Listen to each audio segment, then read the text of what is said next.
What's up, everybody? Welcome to the Perfect Mess Podcast. I'm your host, Ray Molina, and welcome to episode 248. So, today we're going to get into a pretty deep topic. And before I dive into this topic, I want to be very, very clear for those of you who are just new here to the podcast. When I drop episodes, they are not always topics that I'm currently going through. All right. I think a lot of people, especially the ones that send me messages offline and whatnot, for some reason, when I do an episode, a lot of people seem to think that that is what I'm currently going through. And that's not always the case. It may be the case sometimes, but most of the time when I do episodes like the one today, I am doing a topic that someone has asked me to cover, or it's something that I've had a conversation with someone recently, and I felt like, you know what? This is a topic that I need to talk about because I've been there and I've been through it. And to be honest with you, today's topic is something that someone brought up to me, and I said, you know what? That's a great idea. I'm going to talk about it. I know I've talked about this before, but I feel like it's a good time to come on back and to maybe speak to fathers who are going through divorce or who have gone through a divorce, and maybe also to the women to understand the man's perspective. All right. And the topic today is blindsided, a father's reality after divorce. All right. So before we get into that, I want to welcome you guys again to the Perfect Mess Podcast. Do me a favor right now. If you are on YouTube, go ahead and hit the subscribe button for me. And if you're not there, please find me on YouTube and hit subscribe. We're almost at 500 subscriptions, which is amazing. Haven't really pushed YouTube too hard until recently. And we're close to getting monetized there. So if you can do that for me, I'd really appreciate it. Just search the Perfect Mess Podcast on YouTube and you'll find me. I'm also on Apple, Amazon, and Spotify. If you're listening there right now, please do me a favor and hit the follow button. Please leave a review on the podcast, comment on the podcast, share it. That would really, do wonders for me to grow this thing like it's been growing. Last year, like I said, was an amazing year. And I'm hoping to have an even better year this year, okay? And one more thing. When you're on YouTube, hit that thumbs up and leave a comment on this episode or any episode that you listen to.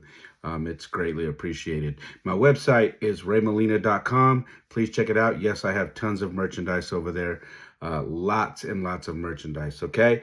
And for those who are on Cameo, if you have the Cameo app, you can find me on Cameo. They brought me in as a talent there about 3 weeks ago. So now I can do personalized videos for you, whatever you may need. Birthdays, prayers, motivation, mentoring, you name it. Yes, I can do it for you, okay? So find me on Cameo. Just type in Ray Molina of the Perfect Mess Podcast and you will find me there, all right? My Instagram is It's Ray Molina. That is also my TikTok. And if you would like to interact with me live and talk to me and join one of my panels, I'm on TikTok Monday through Thursday, 8 p.m. to 10 p.m. West Coast time. Again, that's on TikTok Monday through Thursday, 8 p.m. to 10 p.m.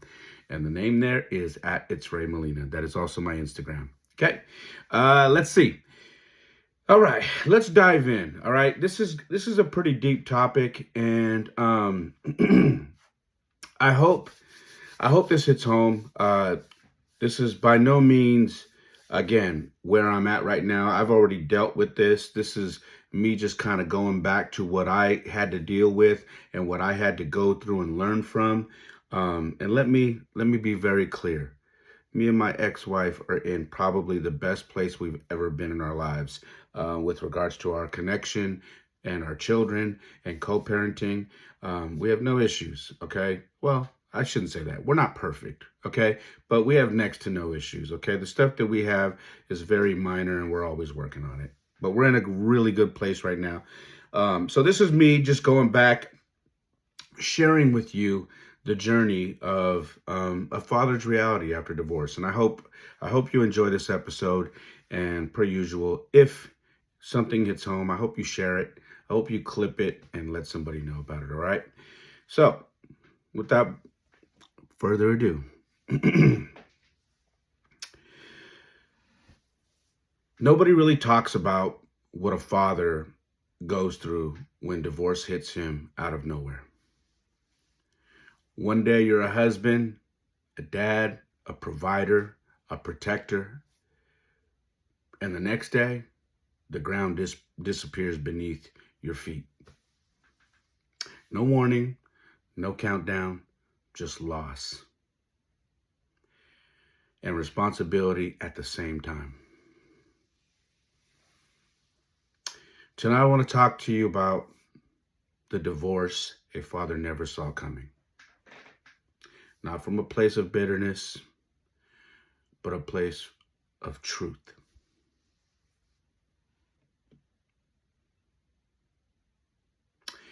The shock that no one prepares you for. When a divorce is unexpected, the first thing that hits isn't anger. It's disbelief. It really is disbelief. I will never, even being healed right now, even being in the best position that me and my ex-wife have been in, I will never forget the way I felt the morning that I was told she was leaving me. I will never forget what that felt like. My heart dropped into my stomach. I started panicking. My brain started moving a million miles a minute. I started trying to figure out the right things to say. And I kept trying to figure out if this was just a moment she was having or if it was for real. And it was for real.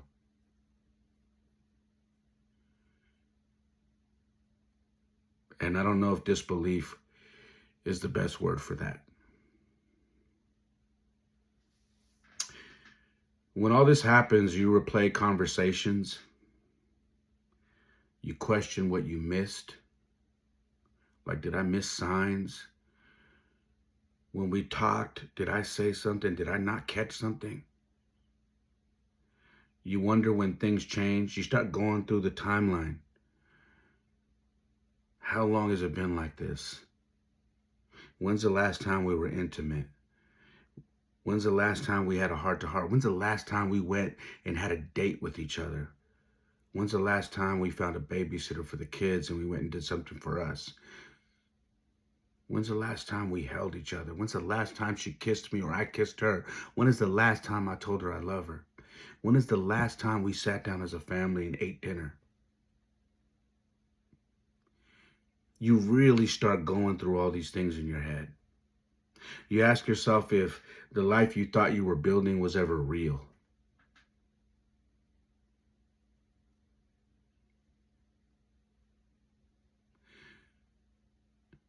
And honestly, it feels like waking up in a life you didn't choose. Because I was woken up out of my sleep when mine happened. I was tapped on the shoulder.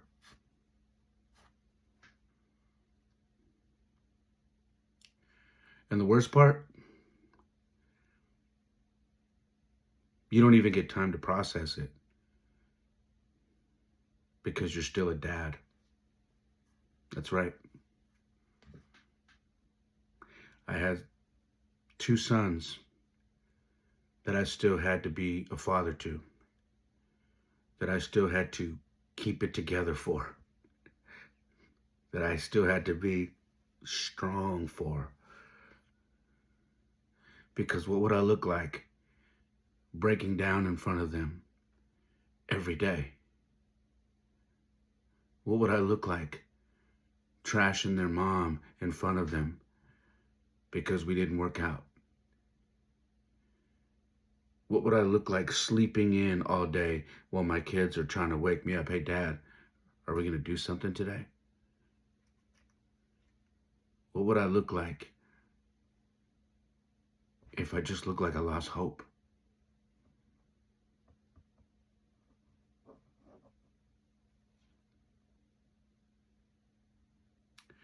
The silent grief of fathers. Most men don't grieve loudly. In fact, we grieve quietly, and that's very dangerous. You see, fathers grieve, they often grieve the marriage. They grieve the family unit. They grieve the daily access to their kids. And they grieve the future they envisioned. See, I knew that even though I knew she wasn't the type of woman to take my kids from me, that it was inevitable that I wasn't going to be with them every day. I knew that there was going to be a time where I lived in a different place and they wouldn't be with me.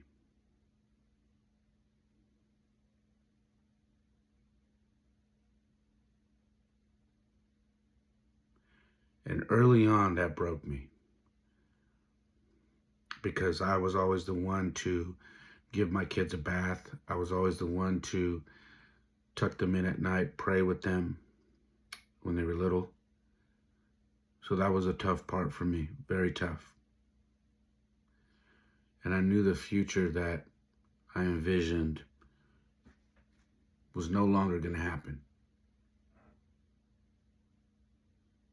And while I was grieving all these things, I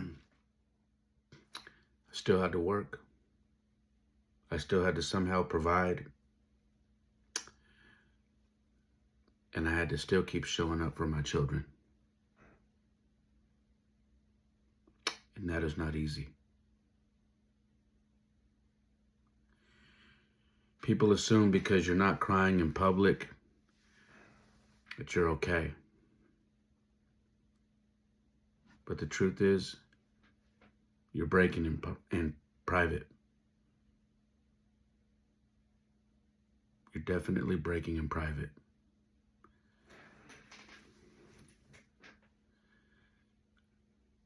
I remember the job I was working at the time, and I can't stand corporate America, man. Sorry. Because they really don't give a fuck about you. But I remember working this job, and I remember the day I got my divorce papers. I came into work, and my direct report was asking me why I wasn't in a chipper mood like I always was. And I said, do you not recall me telling you that I just got divorce papers this morning? And he says to me, come on, man, you got to get over it. You got to push through it. Come on, you can't hang your head, man. You got to push through it. As he jokingly laughs and goes into his office. I walked by his office and I said, push through it? I have 2 sons with this woman. I literally just got divorce papers this morning on my way out the door.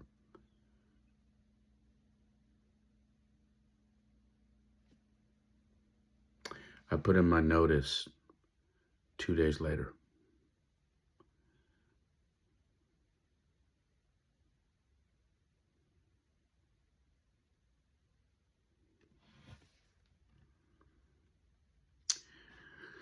Losing control, keeping responsibility.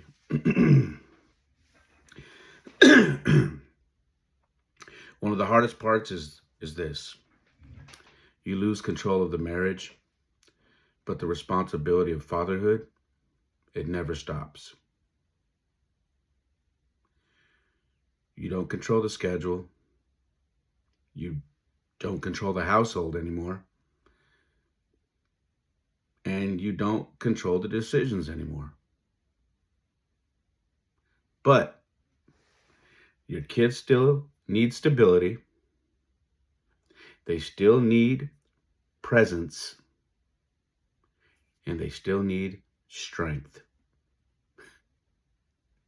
And you want to hear something? When you're going through this, it is so hard to do all three of those. To be stable. I ended up in the hospital. Walking pneumonia, the doctor told me I had. My body shut down. I was anything but stable. They still need your presence. I was trying to hold it together while still kind of smiling and playing and messing with my kids while I was absolutely destroyed. And strength, I didn't have any strength. But you still got to find a way to do it all. You're expected to be steady while everything inside you is shaking.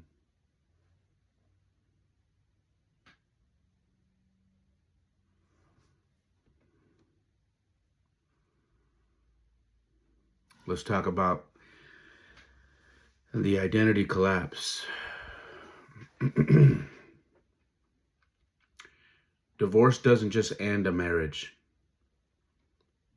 It shakes a man's identity. You start asking, who am I without my family under one roof? Am I still a good father? Did I fail? Can I trust myself again?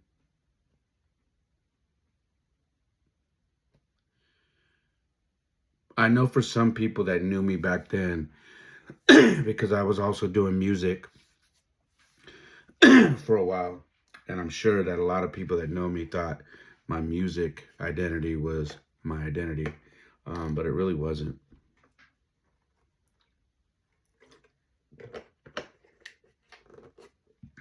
I was so proud to be a father. I was so proud to be a husband. Now, I'm not saying I was the best husband. I'm not saying I was the best father.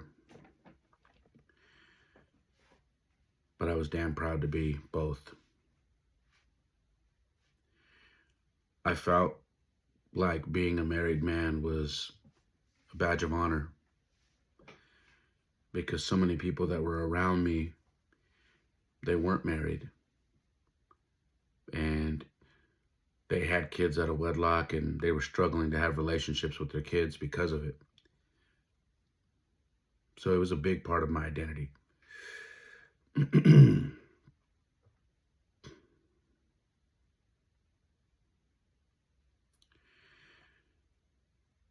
I did ask myself if I was still a good father.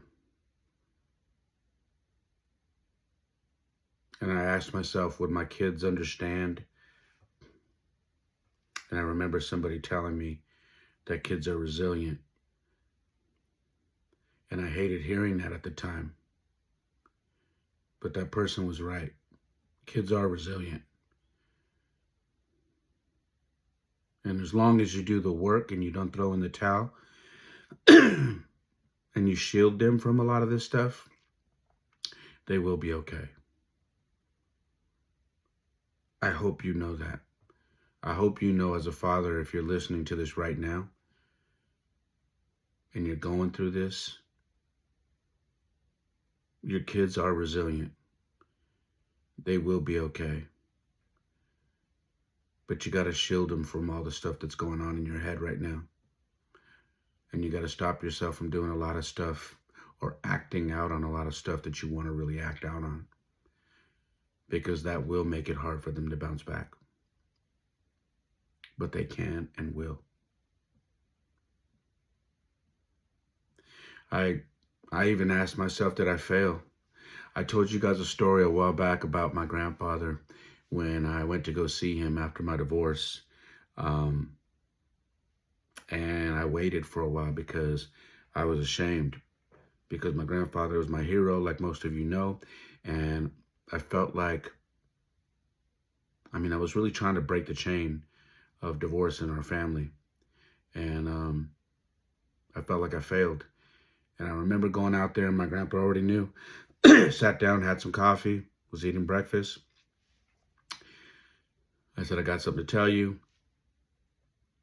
I don't know how to tell you. And he looked me dead in my eye and he said, you're getting divorced.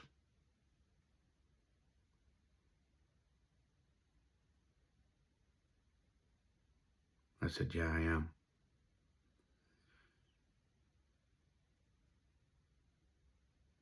I don't know what I did wrong, but I failed.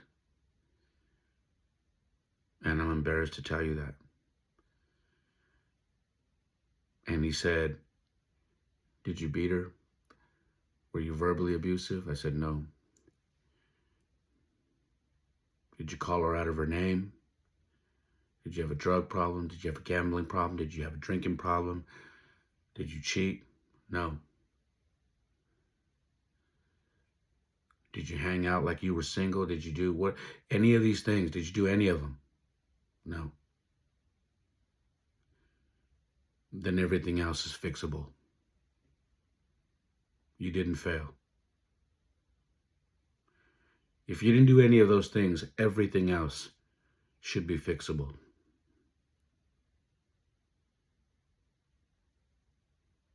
And she just didn't want to fix it.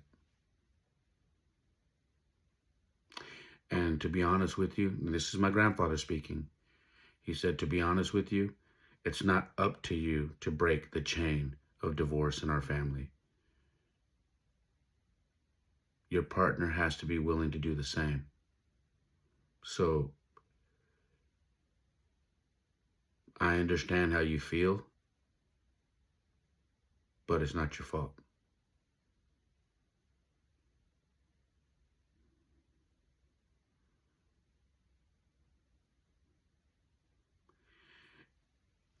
I can tell you right now, the part that of this story that I do feel like I probably still am in right now is, can I trust myself again? And what I mean by that is, I haven't been in a relationship since 2017.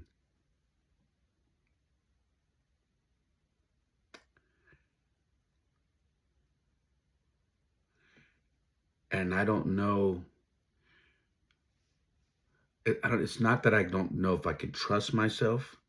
I think it's more of, I don't trust anybody to give my heart to, I guess. Maybe that's what it is. I pull away pretty quick.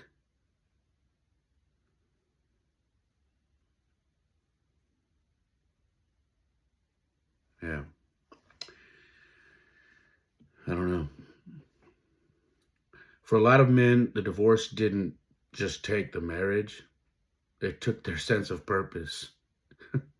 It definitely did that for me.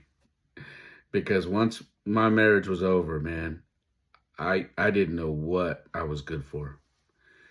I really didn't. Let's talk about what fathers rarely say out loud. Here's what most of us won't admit: that we feel disposable. We feel replaceable. We feel like the villain in a story that we don't even recognize. And we feel afraid to talk because anything we might say might be used against us. So we stay quiet. And silence becomes the dangerous place to live.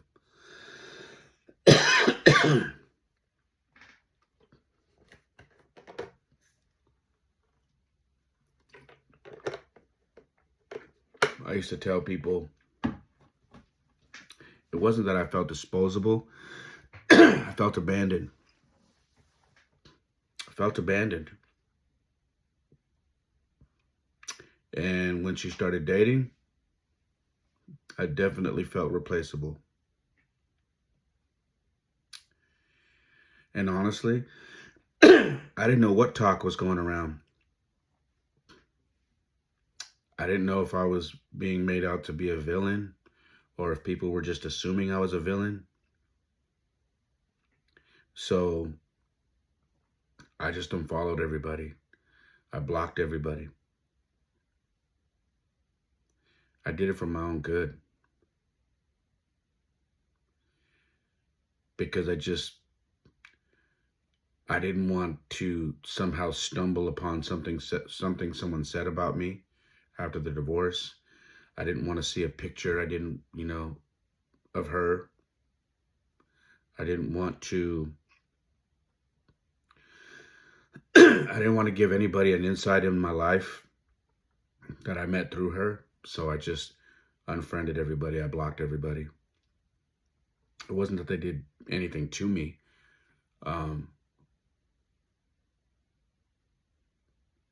But I just didn't know what stories were going around. So for me, to protect myself, I unfriended everybody.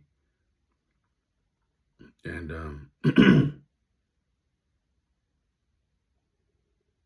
I blocked her. Again, for my own sanity. And sometimes you got to do that. A lot of people didn't agree with me when I did that, but it wasn't for them. And it wasn't about them. It was about me. And it was about the stuff I was dealing with and whatever was going to make it easier for me to get through this. I just had to do anything that was going to help me get through this thing as smooth as possible. And one of the only ways I knew I could do that was just to disconnect from everybody. And then not talk about it to those people or anybody else, because I was almost positive it would be turned against me. So that's what I did.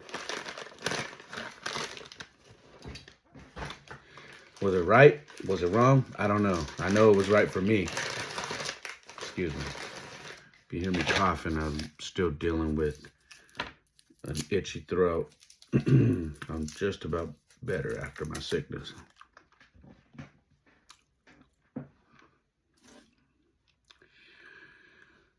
Let's talk about the turning point now.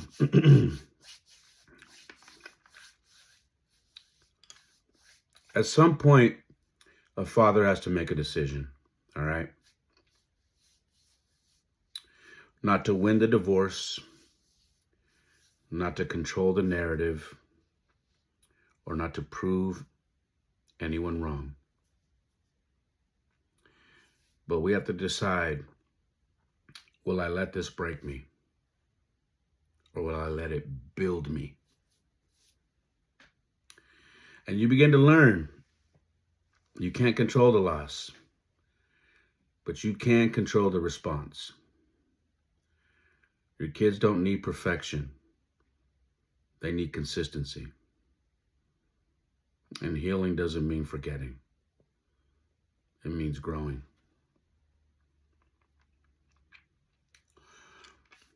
For me, it wasn't about winning the divorce, okay?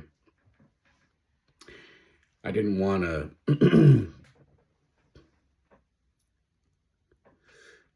go on have a vendetta against her for filing for divorce. I didn't want to get into some knock them down, drag them out divorce. I just wanted it to end.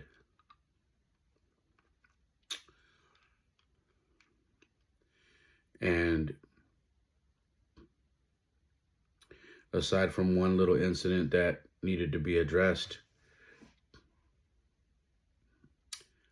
I never really went after anything that my counsel told me I should and could go after, because it wasn't about winning.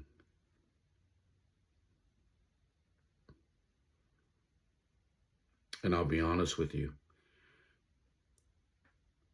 had I taken the route that counsel that I had told me to take, me and my ex-wife wouldn't be friends right now. We wouldn't be co-parenting as well as we have. We wouldn't talk. I mean, it would be 1,000% over and terrible.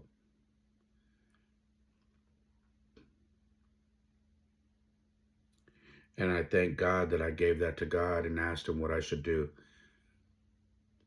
And I knew that for the long haul for my kids, it was the best way to go. Would I be in a better position today? Probably. But fuck that.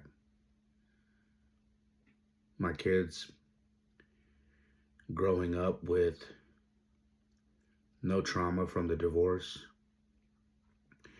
and seeing their parents navigate co-parenting better than most, that's worth more than anything that I could have asked for.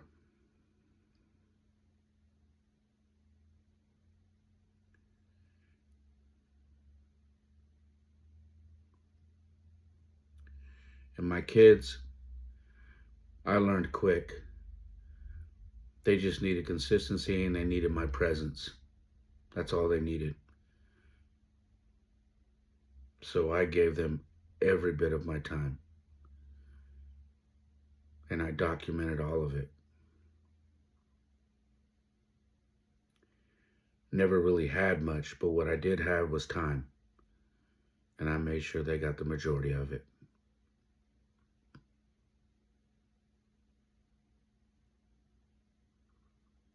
And my healing, well, that came through the podcast. What I'm doing right here. Because I started to grow as I started to share my story here. And when I started to hear from other men that were going through this, and women telling me thank you for sharing your story, because now I understand what my husband or my ex-husband was going through. And men telling me, thank you. I needed to hear this because I'm trying to rebuild my relationship with my kids after divorce, and it's not easy. Trust me, I know.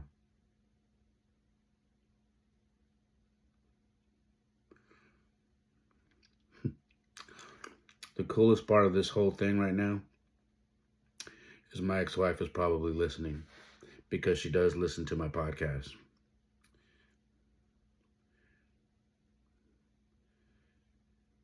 And I made a promise to myself that I would never drag that woman. I would never drag that woman through the dirt. Because even to this day,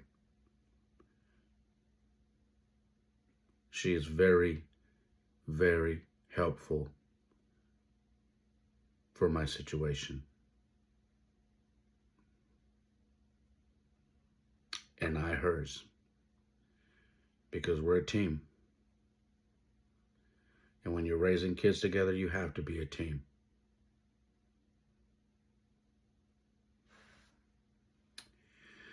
I want to talk about redefining strength. Strength after divorce looks different. It looks like showing up even when it hurts. Yeah, picking the kids up when it's your day, and maybe you're not having the best day. Maybe you really don't want to see her that day because you miss her. Showing up for a birthday fresh after the divorce, and it's the first time you're around everybody, and you feel like everybody's staring at you, and there's these awkward conversations that you know you're going to have. You show up anyway. And I'm not going to lie to you, it fucking hurts.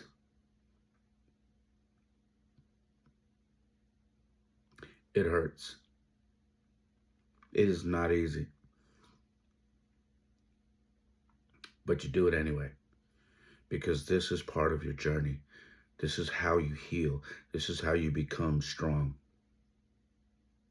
You do it anyway. Being emotionally available without bitterness.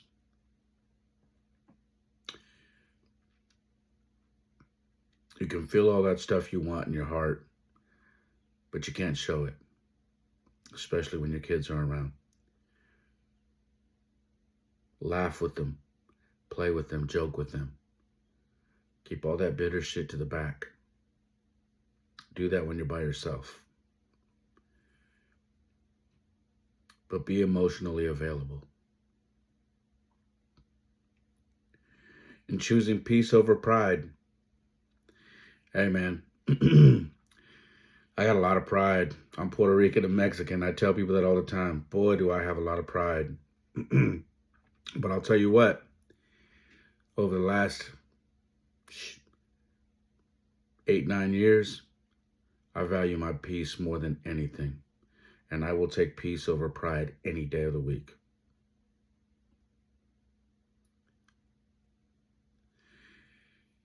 And becoming healthier mentally, physically, and spiritually. You guys know I preach that.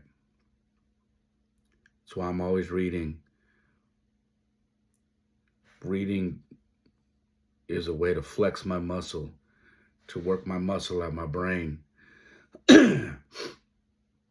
And it's helped me go off into other worlds when I'm reading. And it helped me mentally. Physically, the gym, going for walks. How many times you see me on this podcast when you go to YouTube, and most of the time I'm talking, I'm walking. Yeah. Always doing something physical. And spiritually, you guys know I always put God first. I am not perfect. In fact, I tell you guys, I am a flawed follower of Christ. But I always put God first. So spiritually, I got stronger, healthier. And all of those things are important.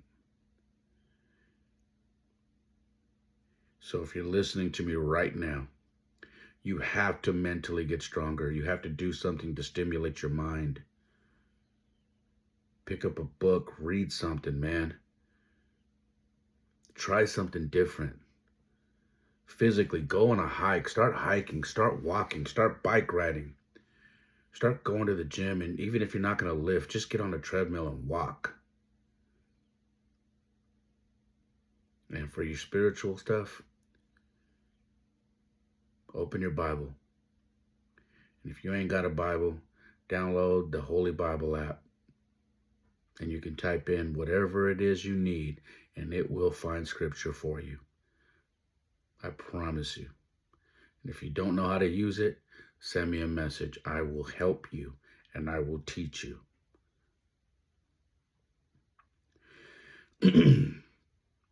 A strong father isn't the one who never fell. It's the one who stood back up without poisoning his children with his pain. Yeah. Got to get up, man. And don't start pouring all that anger and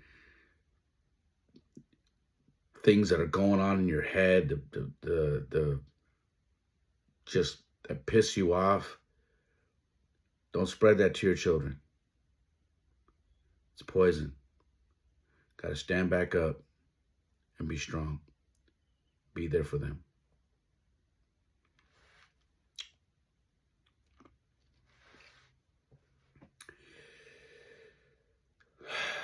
This is for all of the fathers listening or watching right now.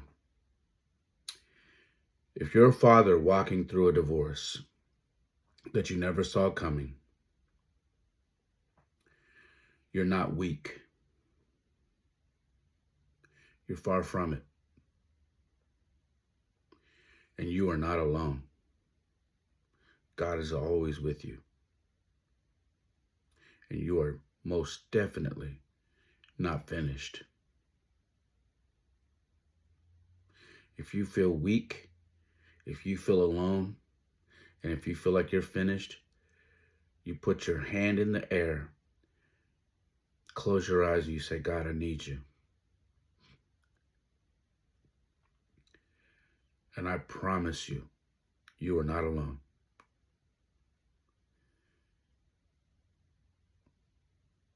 He is always walking with his hand reaching down. We just always forget to reach up and grab. But he's always there.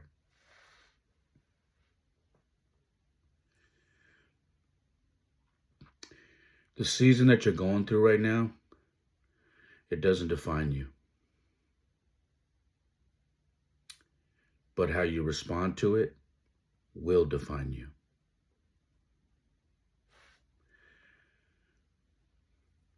I want you to heal, grow, and I want you to lead. Your kids are watching how you as a man handles loss and how you turn it into legacy. So make sure you hold it down. Make sure you don't give up. And make sure you put God first. And I promise you, you will, you can, and you will get through this. This is not how your story ends. This is just a chapter in your book.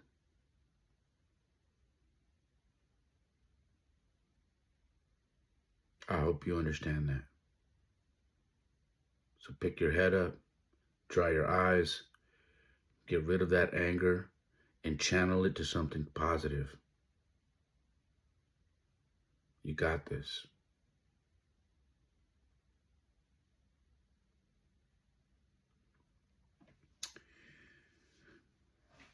If this message hit home for you, I hope that you share it with somebody. I hope that you clip certain parts of this episode that you want someone to hear.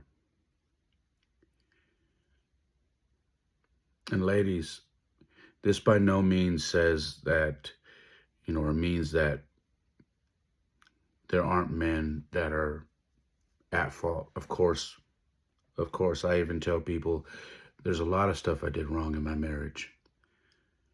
I'm not perfect. And this episode was not about me being perfect. I did do some things where I failed in my marriage, where I could have been a better man and I wasn't. But I'm hoping you as a woman can hear what was just said in this episode and understand the man's perspective as well.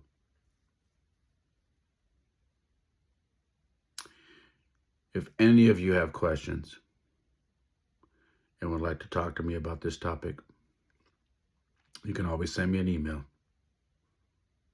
I'd love to hear from you. This has been The Perfect Mess. I hope you enjoyed it. Do me a favor. Again, if you're on YouTube, hit subscribe, give me a thumbs up or even a thumbs down if you didn't like it, and leave me a comment. If you're listening on Amazon, Apple, Spotify, or wherever else you're listening to, give me a follow, rate the podcast, leave a comment, share it, review, whatever it is, please do it. And if you would like to interact with me live, talk with me directly on one of my panels, you'll do that Monday through Thursday on TikTok by following me at It's Ray Molina. That is also my Instagram. My website is raymolina.com. Please check it out. Tons of merchandise over there. And I always appreciate when you guys support. All right. Oh, man. Tough topic. But I hope it hits home. All right. I love you guys. I appreciate you guys so much for being here. I'm going to close this like I always do. My life isn't perfect. Oftentimes it is a mess. But for me, it is the perfect mess. I love you. God bless you. Please tell the people that you love them. And I will see you on the flip side. Peace.